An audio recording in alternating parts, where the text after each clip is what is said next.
Hi everybody and welcome to my channel. Thank you so much for clicking on this video. If you're new here, my name is Leah and most of my videos are focused on unsolved crimes and mysteries. If you're a returning subscriber, welcome back. So first I want to apologize that this video is a bit late. It should actually have been online like 3-4 days ago. The case I've been working on has been so disturbing and it affected me so much that I had to stop working for a few days because it completely floored me. I was shocked, I was disturbed, I got emotional and I couldn't sleep. It's been horrible, but I really want to share these things with you. So this is my third try. Hopefully it goes well. We are going to be talking about Corey and MICCIOLO that was forced to run on a treadmill by his father. When I'm editing my videos, I use a program where the screen of the video is very small and it's like up in the corner. So you don't see too many details. But the other day when I had to put this video together, I had to make that small screen a big size so I knew where I had to clip the video. And that was the video where Chris walks into the lobby area in the hospital with Corey in his arms. When I put that video up in full size, I saw some details that I didn't see before because I always do my videos like a small screen. And then when I saw these details on Corey, yeah, I have to be honest, I completely broke down and I just started crying. And I was traumatized enough by the treadmill video. I only saw it one time and I never ever want to see it again. But then this video on top of it, it completely floored me. I couldn't sleep and I called my sister to talk to someone about this. And as soon as I mentioned Corey's name, I started crying again. I couldn't stop crying, and it's not like me at all. Normally I can keep my distance to the cases. This case has just, it broke my heart. It completely broke my heart. So I've been trying to record this video 2 times. So this is the 3rd time. So I hope it's gonna work this time. I'm still very emotional and I can already feel it's coming again.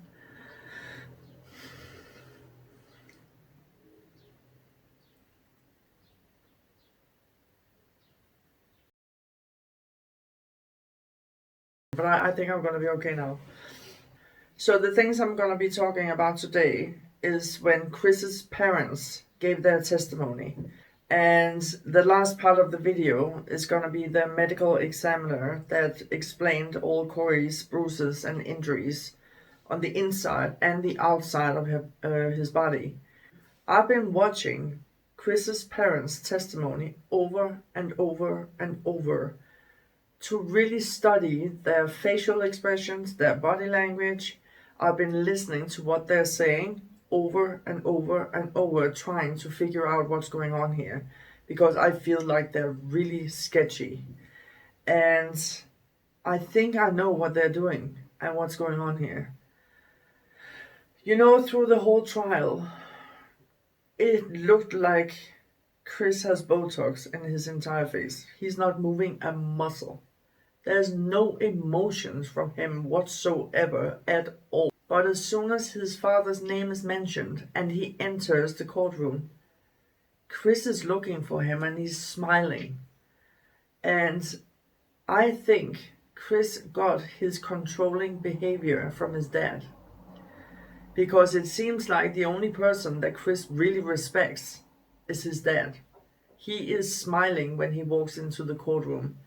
And he keeps looking at his dad, smiling, like he's trying to get his attention and hoping for his father to smile back at him so he gets a feeling like, I got your back, or we are okay. Do you know what I mean?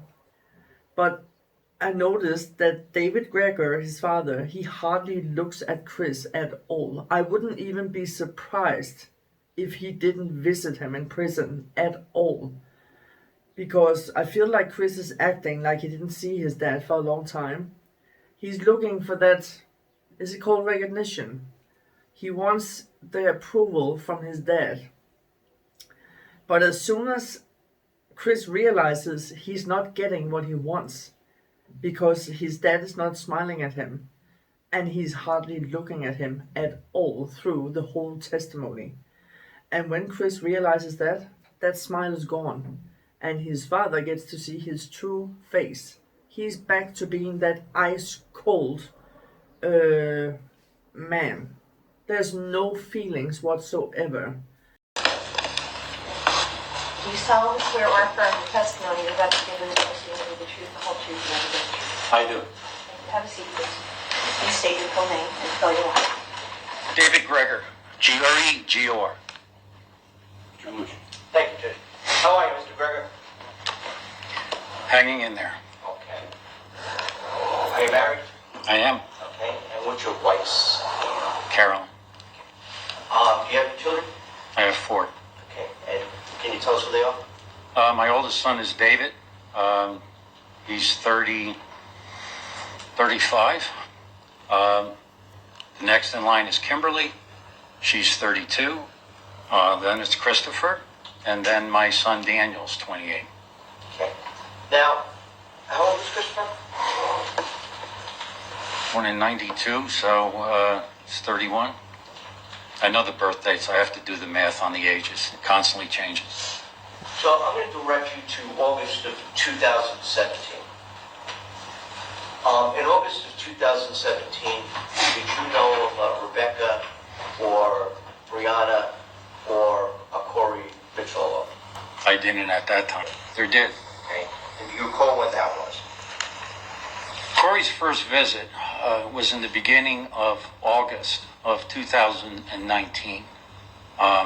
It was just a visit for a couple hours. I remember it because Christopher went to pick him up. And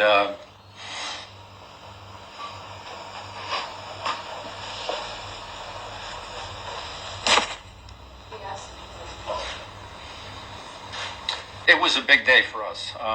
It was my only grandson.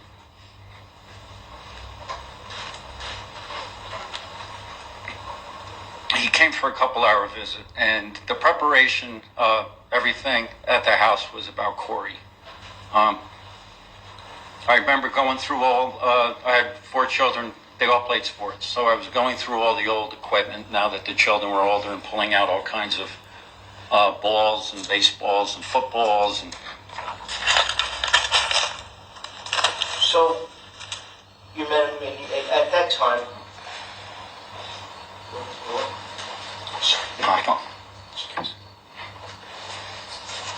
You testified that he was your only grandchild at that time. Yes, So, at that time, your children were all older. they were. So now, did there come a time when, besides a visit, that Corey became, it became more than just visitation? And by the way, where did you live at this time? We lived in Monroe. And that's here in New Jersey. It is. Middlesex County. Okay. So did there come a time where it became more than just he came over for a visit? August 28th was the next visit that I remember, and I believe that was ordered through the court. At that time, it was close to him beginning overnight visits, so we actually had set up a bedroom for him and did everything we could to prepare for him to arrive.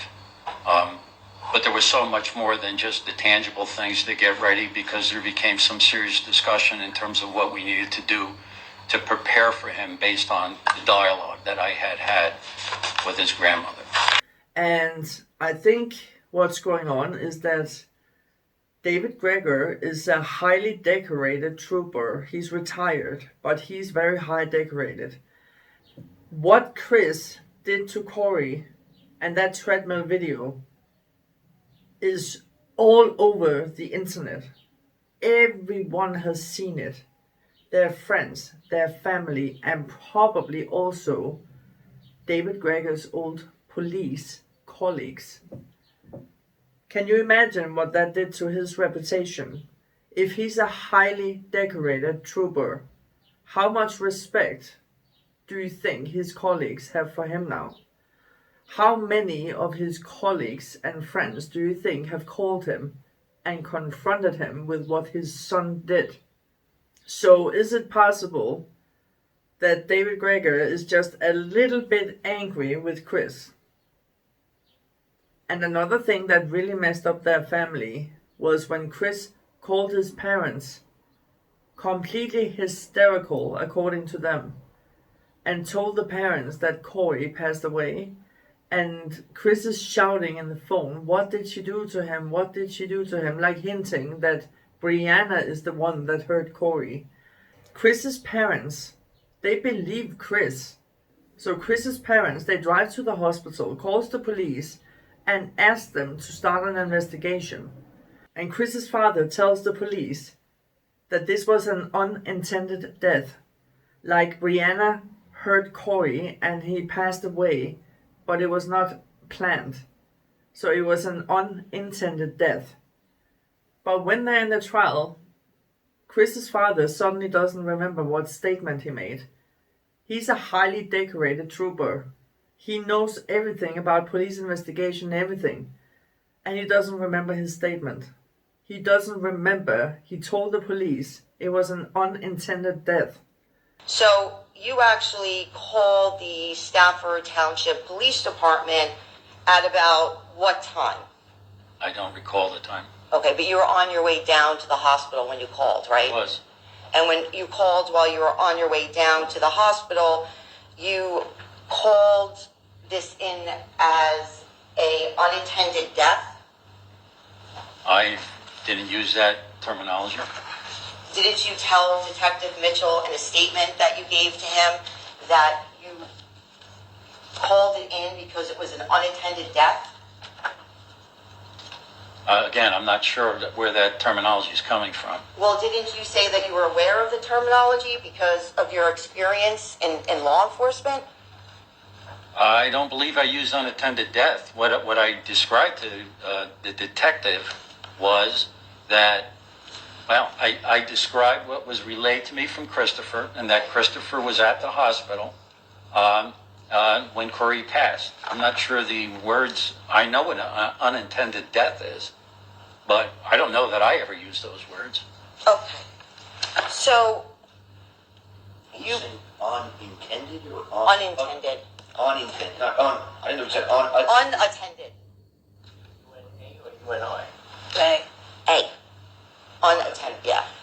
We know the child died in the hospital, so Yeah, it's cross-examining whether you use that term. Yes, exactly. Thank you, Judge.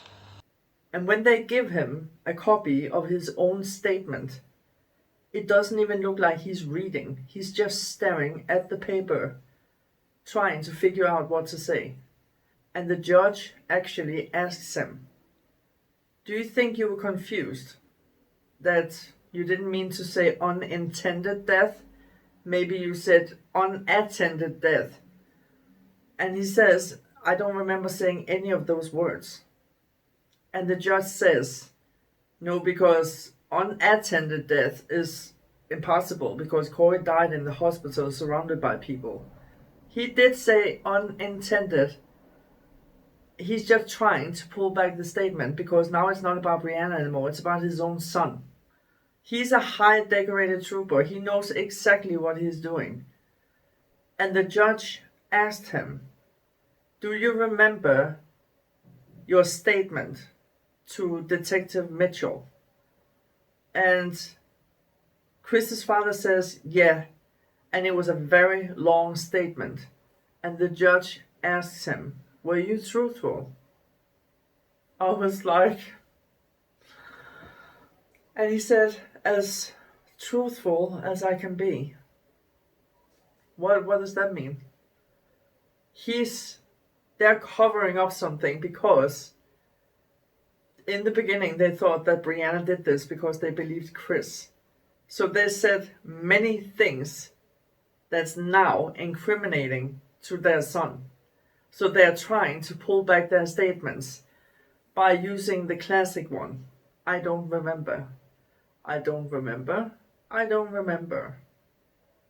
When you spoke to the police at that particular time, in particular, Dennis Mitchell, you had told him, quote, it's an unattended death. And, you gonna send somebody over, or, correct? I don't remember using those words, but the gist of the conversation, you're saying my discussion with the detective or the call to Stafford? I'm saying when you had a discussion with the detective, when you were speaking to him, you used the words, it's an unattended death, and you're gonna send somebody over, or I should have known it was Barnegat. Didn't you say that to Detective Mitchell? I'm not sure of the context there. Okay, I'm not sure that it's Barnegat. If what you're referring to, what it sounds as if my call to Stafford, Sir, affirmative statement, Mitchell. Ms. Lenton, would you please show it to him? Sure, Judge. To refresh his recollection that the prosecutor put the statement. Your Honor, we're going to mark this as S-160, if I may approach. Sir. Thank you. And if you can, I'm going to direct your attention to that particular set of paragraphs. Well, first, do you recall giving a statement Yeah. to Detective Mitchell? a very long statement, Your Honor. All right. Were you truthful in that statement? As truthful as I could be. So then please look at the part that Ms. Lanto's asking them to review.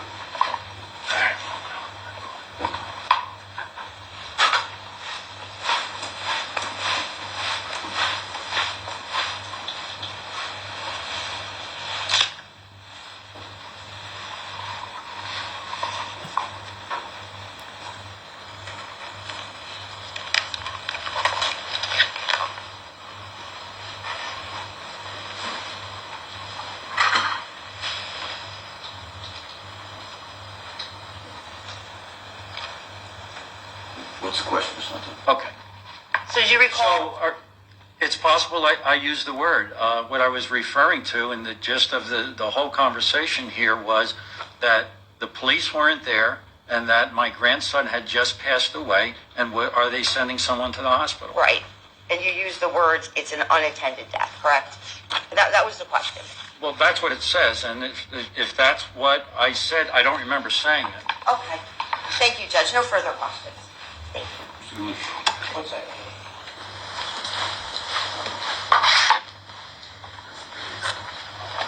And when the lawyer asks him what time Corey passed away, he doesn't know. How can he not know what time his grandson passed away? He was so involved in his life. He was so involved in his school, his homework. He was so involved with everything about Corey. But he doesn't know what time he passed away. And Corey was pronounced at approximately 5:03 p.m. that day. Okay. So are you aware that he was pronounced? I don't know the time of pronouncement. Okay. No. So you're not sure about that? Okay. And actually, they didn't even go to the hospital when they found out that Corey was going there because his condition was really, really bad. None of Chris's parents went there. But when Corey passes away and Chris is really hysterical, then they jump in the car and drive there right away because they were worried about Chris's well-being. Why were they not worried about Corey's well-being? It doesn't make sense to me. And then David Greger was asked, when Chris fled the state, did you know where he was? And he says no. But in his testimony, he said several times, we kept telling him to stay in the hospital, don't go, don't go. And I'm thinking, so when you tell Chris, don't go, stay there, wait for us, don't go, are you telling me that Chris didn't tell you where he was going? It doesn't make any sense.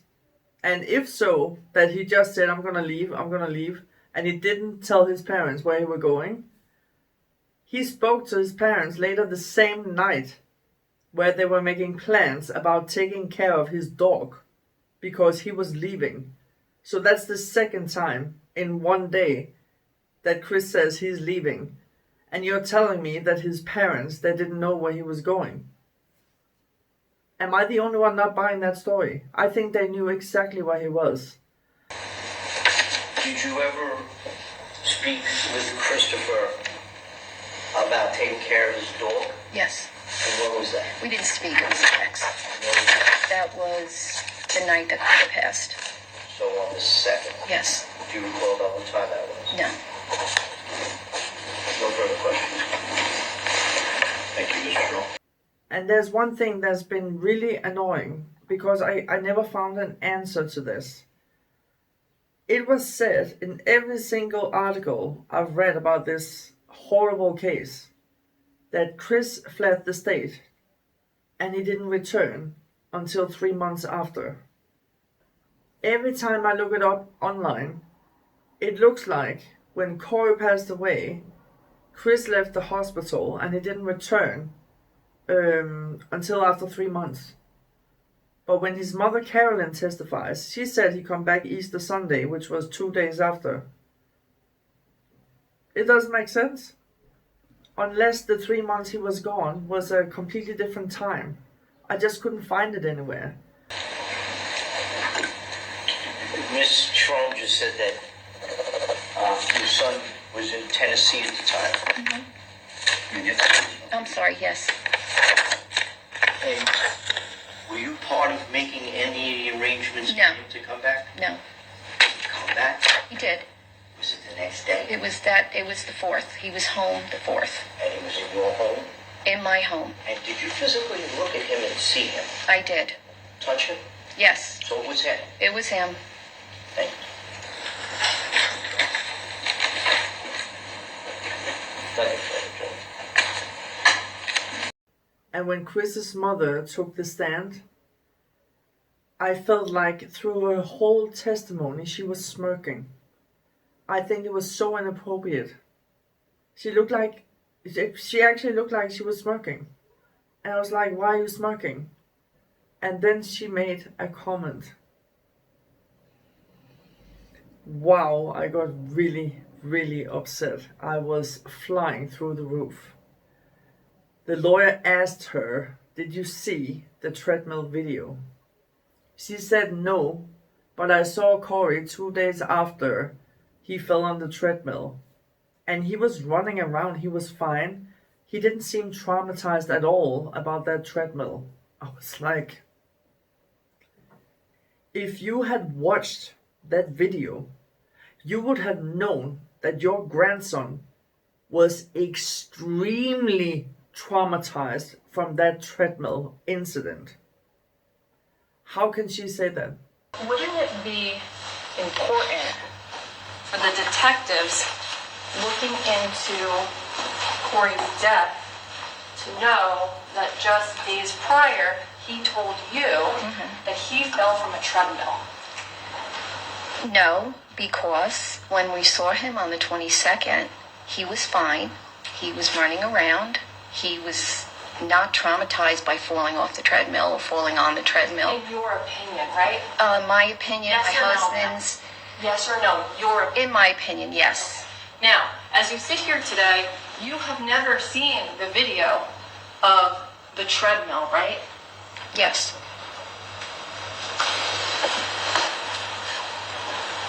So, your testimony is that you didn't tell the police that Corey fell from a treadmill because, in your opinion, that wasn't important at the time, yes or no? Yes. And that brings me to my next point. I don't understand why his parents were allowed to testify in the courtroom when they didn't watch that video. Because that's really hardcore evidence. It would be the same if a police officer was on the stand testifying and he didn't look at the evidence. For me, it would be the same. So they're making statements and opinions about something they didn't see. I don't know, I don't understand why that is allowed. In my opinion, those parents, they should be forced to see that video. Because I feel like You can't have an opinion about something you didn't see. And if you don't want to see the video, which I, by the way, completely understand because it's one of the most horrible things I've seen in my life. If you don't want to watch that video, then you can't testify in this case, because then you would have no idea what you're talking about. It's just me. And another thing I forgot to mention is David Gregor, Chris's father, he was asked by Chris's lawyer, did you watch the treadmill video? And I actually felt sorry for him when he answered, to begin with. He got really emotional and said, I didn't watch the treadmill video because I didn't want my last memory of Corey to be like watching him being mistreated in this single incident. Why did he say that? In this single incident. Like telling the jury and the court it only happened one time. I really tried to keep an open mind about his parents, that they were not fake, they were not sketchy, they were heartbroken, and I did get that feeling about Chris's father to begin with. But when he said that, in this one single incident, I just forget it. There's no reason to say that. If he had stopped after the word being mistreated, then I would still be feeling sorry for him to this day. But that last comment in this single incident, I just forget it. Have you watched the treadmill video? No, Okay, why not? because I don't want to see.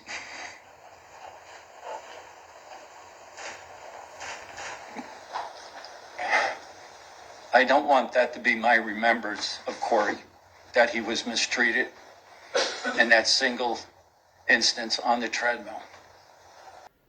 The doctor that took care of Chris and Corey in the lobby in the hospital, he said that Chris didn't really seem stressed and he couldn't see Corey's face, so he needed more information from Chris about what was going on. And he didn't really get the feeling from Chris that this was an emergency. He didn't even seem stressed. He just said that Corey had been very sleepy, he was nauseous, and he's been throwing up. And what, if anything, did you do regarding the treatment of Corey? So we placed him on the heart monitor. Before that, we took off his clothes. That's when I noticed a bruise in his chest. We still had to act quickly. We put the heart monitor on him. I got an IV, drew blood from him, while the rest of the team was doing their various roles, including our physician who was talking to Chris. What was the defendant's demeanor while you were in room 6? While we were in room 6 was similar to when I first interacted with him in the waiting room. It was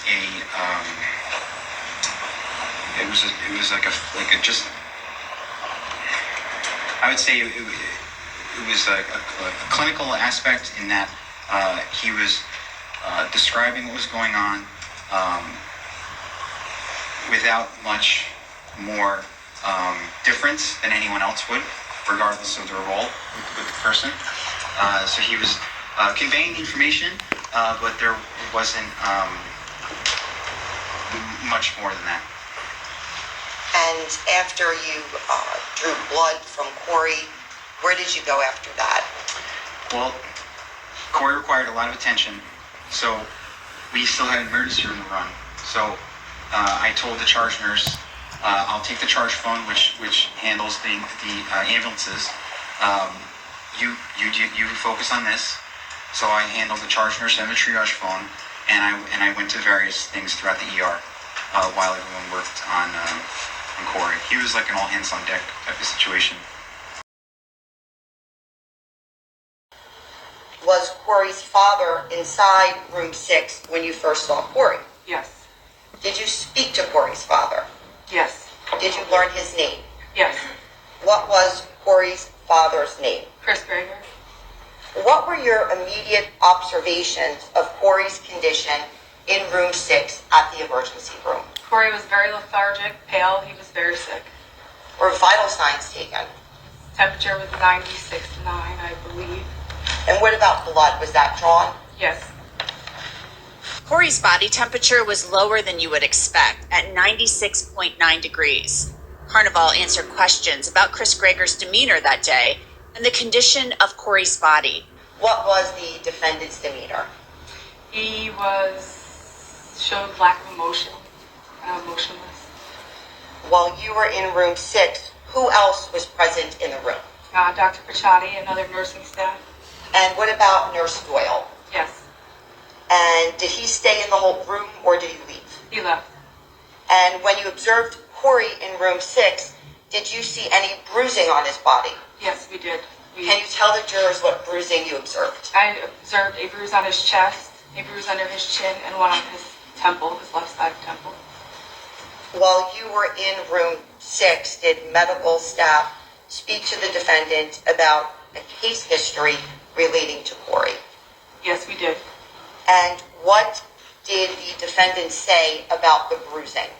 He said the bruising was from Corey playing football and riding his bicycle. What did the defendant say about Corey's mother? That she was a drug addict. What did the defendant say about contacting Corey's mother at that time? He said that he did not want her contacted. And what did the defendant say about Corey being at Jersey Shore Medical Center? That his mom had had him there the night before. What did the defendant say about Corey's symptoms before he was brought into the emergency room? That he had been vomiting and he was complaining of light and body pain. And when you see Chris leave the hospital, I don't see hysterical. I don't see any stress. I don't see him upset. I actually just watch a very calm man walk to his car. He's walking slowly like absolutely nothing is wrong. But when his mother testifies, he was completely distraught. He was hysterical, like really hysterical. 2 doctors say lack of emotion, not stressed, very calm. He walks away from the hospital extremely calm. But his parents said he was completely hysterical and distraught, and you do see that on the video from the hallways inside the hospital.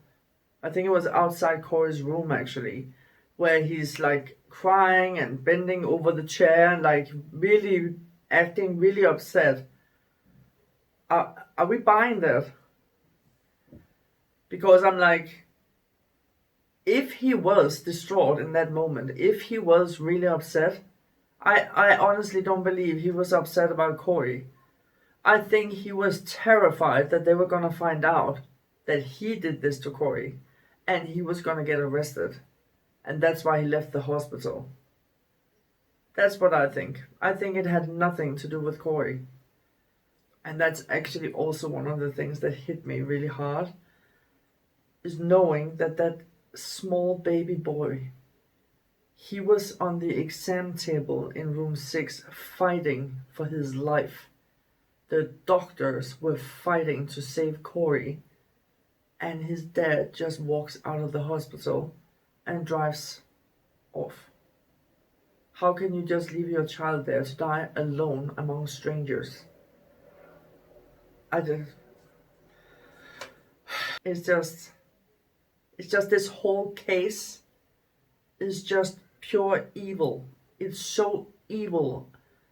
I don't understand how a grown person can hurt a child. The jury also heard about Corey's autopsy. Dr. Thomas Andrew, a forensic pathologist, testified about Corey's cause and manner of death. Corey MICCIOLO died of blunt impact injury of the chest and abdomen, with laceration of the heart, contusion of the left lung, and laceration and contusion of the liver. It's a traumatic cause. The manner of death is homicide. It was at the hands of another person. He didn't do it himself, and it didn't happen accidentally. So Dr. Andrews' opinion is that Corey died as the result of blunt force trauma caused by another person. The prosecution, of course, says that person was Chris Greger. The defense questioned Dr. Andrew about his findings. Now, you also said that initially you put your opinion that it occurred between 4 and 12 hours, right? Yes.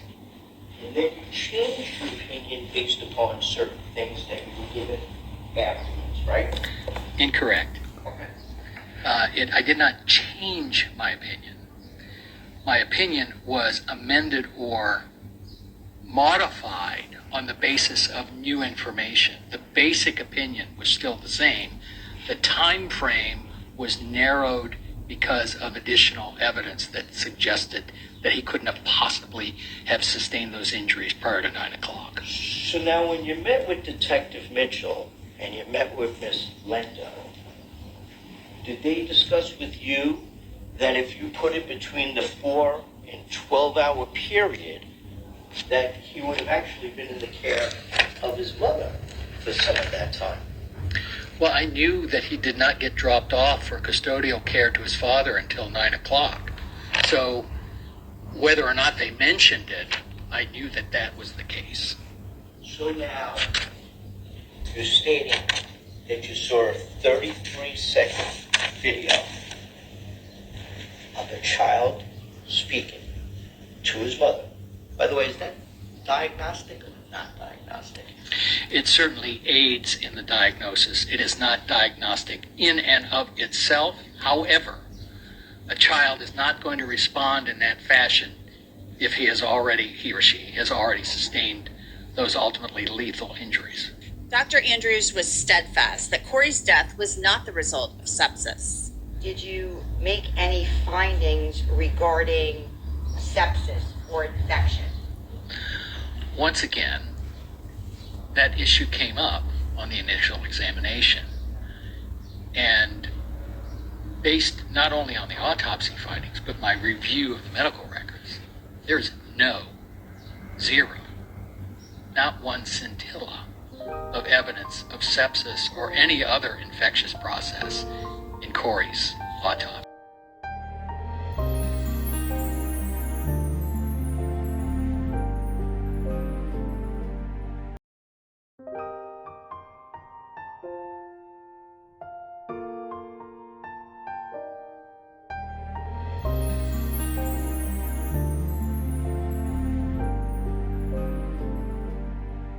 So that's it for today's video. I want to thank you all so much for watching.